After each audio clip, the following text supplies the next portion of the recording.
ඕස්ට්‍රේලියාවේ භූමියෙන් වැඩි ප්‍රමාණයක් හිස් වෙලා තියෙනයි කියලා ඔයා දන්නවද? ඔයා මේ සිතියම් දිහා හොඳින් බැලුවොත් පෙනෙයි ඕස්ට්‍රේලියාවේ මිනිස්සු ජීවත් වෙන්නේ මුළු භූමියෙන් 105ක වගේ ප්‍රමාණයක් කියලා වගේම ඒ ජනාවාස සේරම නැගෙනහිර හා බටහිර දිශාවේ දකුණට වෙන්න වෙරළා සිටුව පිහිටලා තියෙනවා කියලා. මේ ප්‍රදේශවල තියෙන ප්‍රධානම නගරවල තමයි ඒ රටේ මුළු ජනගහනයෙන් 85%ක්ම ජීවත් වෙන්නේ. වර්ග කිලෝමීටර් මිලියන 7688ක් තරම් විශාල ඇමරිකා එක්සත් ජනපදයටත් සමාන විශාල භූමියක් තිබුණට මෙහි ඉන්නේ මිලියන 26ක පමණ ජනගහනයක් විතරයි. මේ නිසා ඕස්ට්‍රේලියාවේ ලෝකේ තියෙන ජනගහනත්වය අඩුම රටවල් 3න් එකක් බවට පත් වෙනවා. නැමීබියාව සහ මොංගෝලියාවේ ජනගහනත්වයත් මීට සමාන ප්‍රමාණයක්.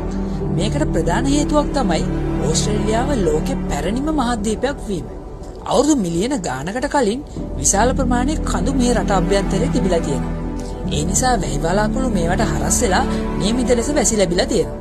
නමුත් ඕස්ට්‍රේලියාව පිටලා තියෙන්නේ ස්ථාවර භූතටියක් මත නිසා කල් යනකොට මේ කඳු අලුත් වෙන්නේ නැතුව කාලයත් සමග ෂේ වෙලා ගින් තියෙනවා. මේ නිසා වැහි වලාකුළු රඳව ගන්න දැන් මුකුත්ම ඉතිරි වෙලා නැහැ. මේ සිද්ධියේ ප්‍රතිඵලයක් විදිහට මුළු භූමියෙන් 70%ක්ම කාන්තාර සහ අර්ධ කාන්තාර බවට පත් වෙලා තියෙනවා. රටේ ඉතිරි වෙලා තියෙන එකම කඳු පන්තිය වෙන්නේ නැගෙනහිර පළාතේ තියෙන ග්‍රේට් ඩිවයිඩින් කියන කඳු වැටිය පමණයි.